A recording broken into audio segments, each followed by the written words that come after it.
I fear that the only way to stop those possessed by the spirits of the book is through the act of bodily dismemberment. Hey everyone, this is Mike. Hey, and this is Josh. And we're Real Dead. Yes, we are. And Josh, we're going back to something we did when we first started our channel today, right? Going back to an old school movie. We were doing classic movie reviews, I think 2 a month for like the first 6 or 7 months or 8 months of our channel. Just because, we thought, this is fun, but then we kind of got out of it.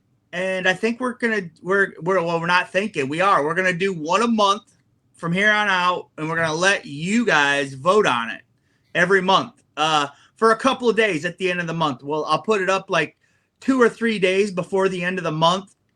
And then at the first of the month, that's when the winner will be decided by you on the votes. So Evil Dead 1981 won this vote. Pretty big landslide, right? A lot of people voted for it. Yes. I won't mention the other movies here, but yeah, it did win. And if you want to see that, you can go look at the old poll in our community tab. But yeah, this movie is a movie that I never really watched growing up, Mike. I always watched Evil Dead 2 and Army of Darkness. Those were the ones that I watched a lot growing up and really loved. And so this one I didn't never really have a connection with because I just never watched it. I ended up renting it probably from Family Video when I was 20 or 21 and didn't care for it because I think the reason is after watching it this time is because of the character of Ash is so developed in 2 and in Army of Darkness even further that in this one he's not that character, and that's probably why I didn't care for it. Right. But going back and watch this, it's a hell of a watch, Mike. Yeah, I think there's a lot of good things. And at the very end of this, stick around. We're going to give it a score. We got 6 items we're going to go through to score this. And Josh is going to have a score. I'm going to have a score. And we'll see what it is at the very end. We're going to rank this 0.5 through 5. And then we'll also tell you on a 10-point scale what it was. But, man, according to the critics and Rotten Tomato, I mean, it's got an 87 from the critics, Josh. 84 from the popcorn meter. My initial thought is it deserves that. We'll see what the score comes out at the very end for us. Right. But this thing, what grabbed me about this movie is you got the characters. You got Ash, Cheryl, Scott, Linda, and Shelley. A couple boyfriend and girlfriends in here, and then you got a sister of Ash's in here as well, I believe. Yep. Yes. And it starts out from your home state of Michigan. These young guys or young college kids or young 20-year-olds are heading down to Tennessee to a cabin out in the middle of the woods. And I love how this movie starts out. It grabbed my attention right off the bat when it has the cinematography of coming real low to the ground and over the water. And you got this, I do think they kind of put a little bit too much fog in this movie, but you got the fog, the creepiness, the scariness. I mean, it's a horror movie. It's not a comedy. No, it's some of it can be comedic because it's just old. Yeah, but it's a horror movie. Yeah, it is definitely a horror movie, and it is creepy, and it has really good atmosphere, in my opinion. And some of the stuff don't land anymore, just because time or because I don't know why, but. One of the things that like the friend down in the basement at one point, he points the gun at Ash, and that's a joke somehow. That is a funny joke that you point a gun at somebody, basically right in their face, and that's a funny joke. That ain't funny no more. I don't know if that was funny, Mike, back in the 80s. That's a funny joke you and your friends would do or something, but that's not a funny joke no more. It's not. But Mike's like, no, we never did that. No.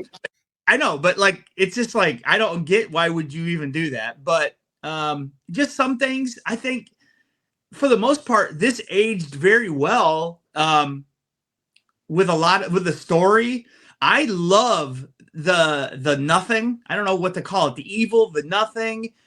Just the camera and it's like winding. A point. Yeah, the point of view of whatever this entity or demon or whatever it is really cool.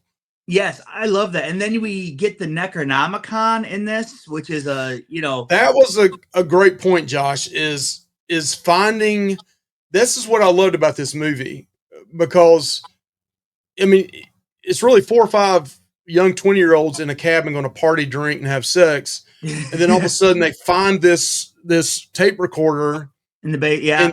in the basement, a reel-to-reel recorder, and then they start listening to it and things get crazy. And Yeah. the backstory that somebody else used to be in that same cabin, and I can't remember, it wasn't Samaritans, it was Samaria or whatever tribe that where this came from, but that backstory is creepy and scary too, and it freaks one of the girls out, and that's kind of where it all starts and starts going to hell real quick. Right. Well, in the Necronomicon, like I said, we get in this, which is I think a pretty legendary book at this time. It's bound in human flesh and inked in blood, and it has passages to resurrect or unleash these demons or whatever. And I mean that's been through all these movies. They put it in a Jason movie as well. I mean, and it's still alive in like the current Evil Dead movies, which is great. I love it. I love that hasn't gone away. They did have that like knife, that bone knife, that kind of, they didn't bring that into any other movies, I don't think. But I just think like, man, like this movie was really creepy. And like the special effects, some of them, I don't know if you want to talk about that yet, but like just some of the special effects because of the time and the money. I mean, they literally made this whole movie for $375,000. And like some of the special effects and stuff don't land, but I think for the time they're pretty good still. And man, that the sister that's down in the cellar, that shit creeps me out though. I mean, it's legit still creepy in my opinion. So yeah, the first one they throw her down into the cellar and they chain it down. That's so the whole sister. time, yeah, the whole time that she's creeping up like 6, 8, 10 inches and looking through, and she's laughing and she's making comments the whole time, and so that's really creepy. And longer she's there, her face kind of changes over time and what it looks like. It's more decayed or whatever. Yeah. So yeah, there's some scenes in this. I mean, that some of it's funny, some of the music is really creepy, some of it's kind of cheesy in my opinion. But again, it's the sign of the times, and it's the early '80s. I mean, I know John Carpenter was in the late '70s and had a hell of a damn soundtrack and music for his movie. But for this to be filmed out in the middle of the woods in Tennessee, and it really was in real life, very low budget, $375,000. I thought overall the effects were pretty good. Some of them are cheesy again at the end. I wasn't a big fan. Huh? They do stop motion at the end. I wasn't a big fan of that. And I know for back in then, that time, it was probably okay, but it's just not for me personally. It probably was cost effective for what they had to do, Mike. Yeah. You know what I mean? Yeah. I want to talk about a disturbing scene in this movie that I think is disturbing and could be, I don't know, what do they say? Trigger warning today. And this is the vine scene. Basically, this girl gets raped by trees and vines and roots and stuff. I mean, it literally goes up her skirt and she like screams, man. I mean, and these things are like restraining her, like, and she can't do anything about it. I think it is a pretty disturbing scene, and I get it. They want to show that the whole woods is like alive and possessed by this. It's not just like the entity that gets inside the people, like, and the friend, I think his name's, I don't know what his name is, but the friend tries to leave later on in the movie and comes back just arm broke, beat the hell up. And he said, the trees, they won't let me leave. Like Scott. Scott. I mean, he's like, I'm getting out of here, man. Well, that's a bad idea because he comes back basically dead because he says the trees won't let him leave. And they took Linda, I think that's the sister's name, out of the house. And yeah, it violated her. And like I said, I think, like, I know my wife, like, she wouldn't dig that. She would be like, oh, this is off-putting. So just kind of put that out there in the space. But yeah, like I said, besides a couple of things, this is such a solid movie. In my opinion. You also see, what I like is how you see Ash as this strong character at the beginning, and then the transformation towards the very end where he's trying to bury his girlfriend's body. He takes her in there and he's going to cut her up with a chainsaw, which you first look at a red chainsaw. Yep. But the transformation from him being this strong guy to where like he's like going to lose it, you know? I mean, it's pretty cool to see that. And basically the three ladies, the three girls in the movie kind of turn first, and then his buddy turns towards one of the last ones that turns. But I think it's a creepy movie. It's solid. You know, somebody watching it today that's probably in the teenagers, early 20s would be like, God, that's cheesy, some of it. And I get that. But you got to think this thing's 44 years old. Next year's the 45th anniversary. Right.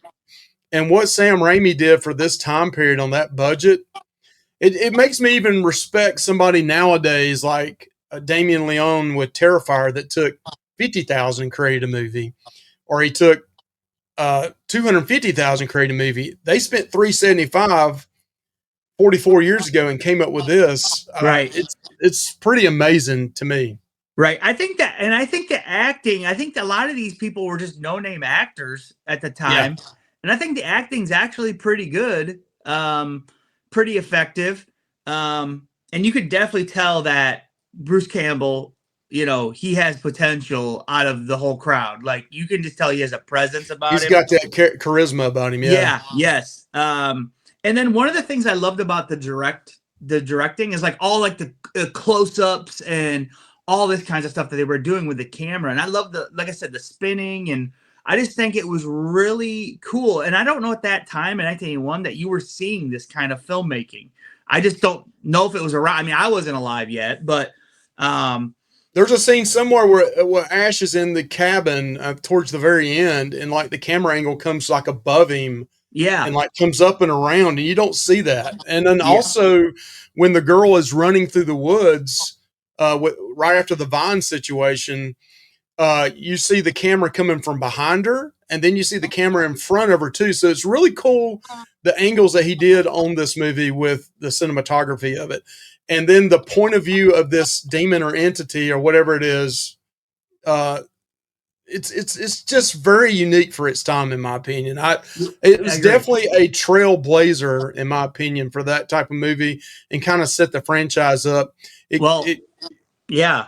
Look where the franchise. I mean, the franchises. I mean, they just had a movie 2 years ago. I mean, and that was awesome. I mean, it's still going strong. 2013's remake of this movie is different a lot, but you can it still has the same, like Evil Dead and then that Evil Dead. I feel like they do have similar, very eerie vibes. And they did take some of it into the remake, you know, with the girl down in the basement. That stuff was creepy in both movies. I do want to say this. It did have lots of blood, not right away, but man, when it gets into the blood, throws the blood. When it gets into the blood, it goes for it. Right, Mike? Yep. So that was really cool. Now I want to say one other thing. They did burn the Necronomicon at the end, and that kind of like stopped it. Not really, if you saw the ending, but in later editions, I don't think the Necronomicon can be destroyed. So like they kind of wash that away. Right. They kind of wash that part away. So I mean, it made $2 million on 375,000. I mean, that's a decent, because I'm imagining this didn't really have a big marketing campaign back then. Mike's Coca-Cola ad placement. Go ahead and send us our check. Mike's trying to get us sponsored. But yeah, it made $2 million. So yeah, what about a favorite kill, movie. Josh? What was a favorite kill or favorite scene of yours in the movie? I think I like the part where he went to go chop up his girlfriend with a chainsaw, but then he couldn't do it. I thought that was pretty cool. And then you got to see that chainsaw. And I think, I'm just trying to think, the favorite kill. Let me think about it. You go with yours, Mike. So you've seen this done a million times, but for back then, I don't know that I've seen this. But when his buddy turns on him and starts attacking him, he takes both his thumbs and sticks them into his eyes. and pushes them in, and then the That blood was is just gushing out, and it's like, oh, and it looks so real for even from back then. You're like, ah. Oh. Now you've seen that done a bunch of other times in the Halloween movies and a bunch of other horror movies, but for back then, seeing it the first time, it was pretty rough. Yeah, I agree with you on that. I thought that was. I remember I cringed. I was like, "Oh!" I also God. loved how the hands were coming out of the body when at the very end when they were using the stop motion, and all of a sudden you saw this figure, and then like hands were coming out of the body too. He really put his skill together at the very end of that movie. Yeah, I think Sam Raimi, no wonder why he went on to be a really good director. Because I mean, this is just like some things that you, like I said, I think I mean, I just think really good directing. Do you want to wait to talk about rewatchability till after we give our rating, or do you want to? Let's go ahead and say it right now, and then as soon as we do the rewatchability on it, we'll go ahead and give our scores right away. Okay, sounds good. Yeah, the rewatchability for me is a 3 out of 5. I was going out of 5, but I would say 3 out of 5. Like I could see myself watching this again. I don't know how many times, but definitely I think I could watch this again. And like I said, you turn the lights off, and this might be a good one to watch around Halloween, Mike, because it's like the leaves and stuff, and like it's just creepy, you know? Yeah. So I'll give it a 3 out of 5. Yeah, rewatchability, I'd say, and that's nothing that we're going to score on the final score here, but I'd say it's good, and it's definitely a kind of a fall movie. They're wearing the flannel, and it's kind of a wintertime. Leaves are on the ground as well. This is one with all the lights out, the creepy girl laughing all the time, which drives Ash crazy and ends up blowing her head off.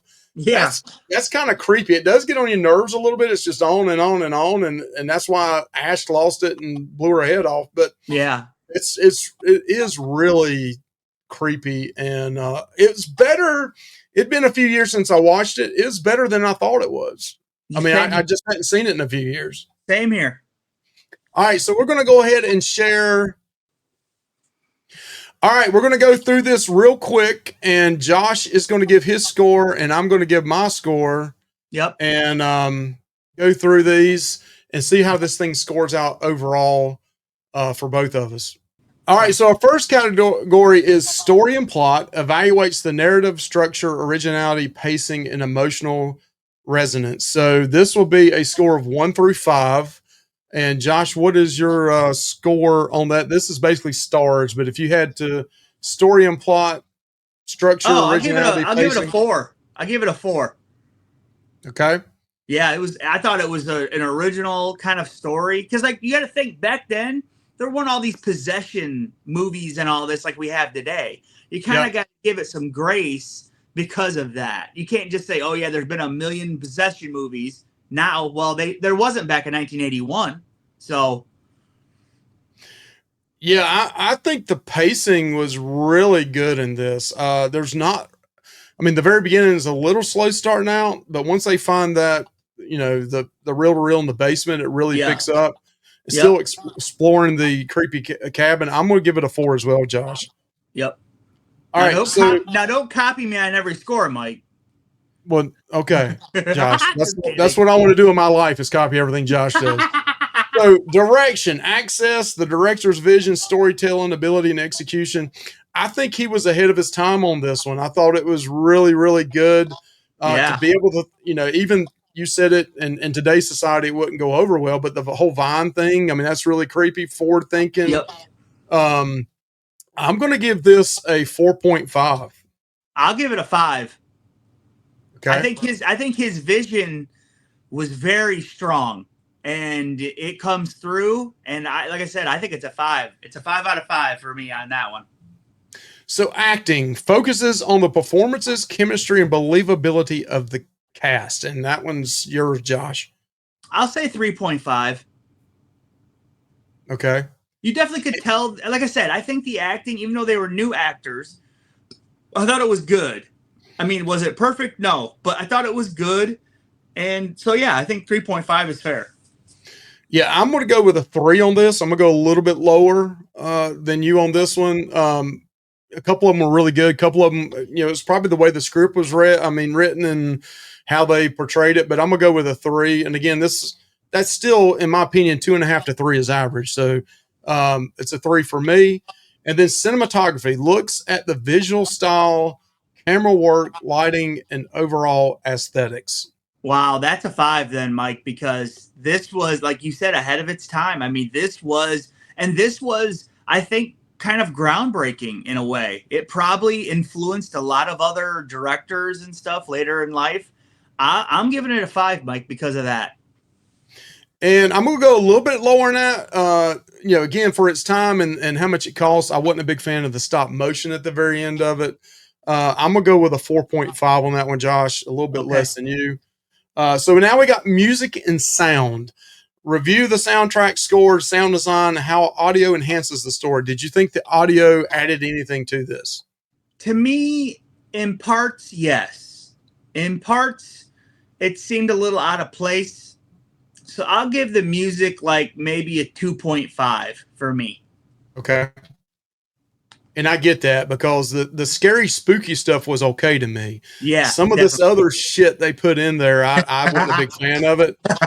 I'm going to go average with 3 for me, a little bit higher than you. Average. But I mean, if they would have took all that out and just kept the horror sounds and stuff, I would have been very, very fine with that. Yep. Okay. So then kills, quality, originality, practical effects, CGI for back in 1981. Josh, what do you think about this? I listen, the makeup sometimes looked like makeup, just piled on makeup. But, they didn't have a big budget. I got to take that consideration. But I thought overall, some of it looked really good. I mean, the one girl literally just had contact lenses and a little like blush on her face and she was possessed, I thought. Yep. And it looked creepy. She had like the white like nightgown on. I mean, it looked creepy enough just like that. But I think I'm going to give it a 3 on that one. Okay. Some of the kills were really cool. So yeah, I would give it a 3 overall for the kills and all that. So I'm going to go a little bit higher with a 3.5. Okay. God. And guess what, Josh? When it's all said and done, we gave it a 3.8, both of us. Oh, Even though we scored it all different. So 3.8 out of 5 is a pretty darn good score. Yeah, that would be like a 7.6 on a 10-point scale. So I think that's very fair. I mean, we may be a little bit lower than the Rotten score on it, but they didn't go with all the categories we did. So I think that's a pretty good score overall. Yeah, I mean, if I was scoring out of 10, I would have said a 7. So, okay. I mean, So this got closer to an 8, 7.5 to 8 if we were scoring on a 10-point scale. So, right. All right, Josh, I think that's all we can say about The Evil Dead. Please like, comment, subscribe. Tell us what you think. I did see where Amadeus had said he had not even seen this yet. So yeah, go back and check Evil Dead out. We definitely recommend you checking this movie out. Yeah, it's highly, highly recommended. So yep. I look forward to doing the next movie, Mike, with you next month. So we'll see what that is. All right, guys. See you later. Bye, Josh. Yeah, bye-bye.